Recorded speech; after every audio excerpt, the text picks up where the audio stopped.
The top 5 underrated footwork steps and concepts. This is the stuff that's going to make your footwork interesting and take it to another level. The missing link, the secret ingredient. Let's go.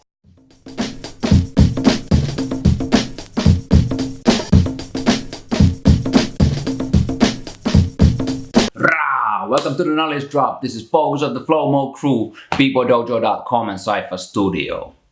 Today we join forces with Magnus Magneto, a b-boy from Vancouver, Canada, who's been rocking free tutorials and free content for years. So it's only right to join forces and do another Knowledge Drop collaboration with him.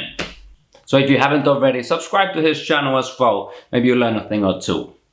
So what is the Knowledge Drop? Knowledge Drop is my talk show where I pass on the knowledge, the concepts, the philosophy and the ideas behind breaking and the history that I've learned during my 25 years of breaking.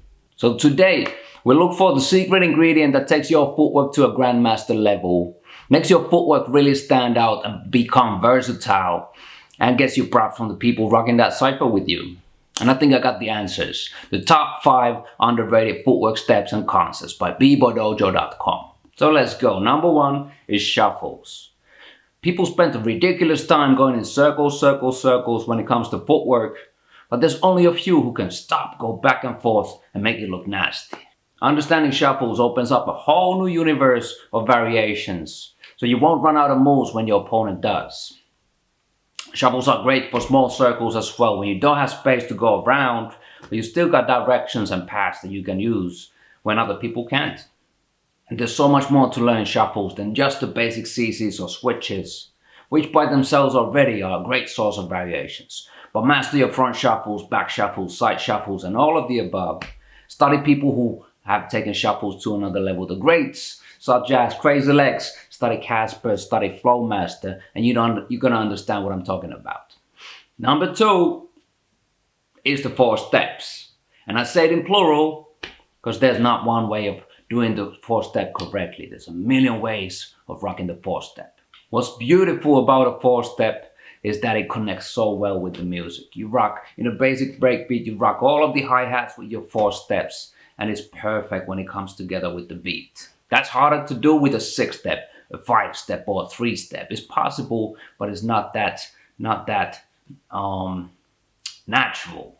If you think there's only one way of doing the 4-step correctly, then you are a victim of marketing. It's done for marketing purpose, because that's when it's easier to teach and easier for the students to understand. But as a master of your game that you are about to come, you need to open up your mind and be open to possibilities to explore.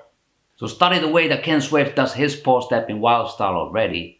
Study the way that Storm does his 4-step in a completely different way a little bit later, and get back to the lab and create your own. Number 3, the extended footwork. Wow, this could be a whole lesson of itself.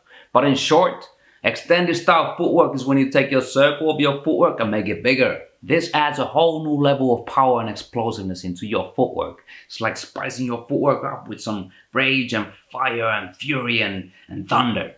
But for this style of footwork as well, there's only a handful of people who have mastered it. So study Icy Ice, study Alienness, study Maurizio, the next one from Italy, and you know what I'm talking about. Number 4 is varying speed in your footwork. 99% of people hit the floor, rock their drop, and go as fast as possible.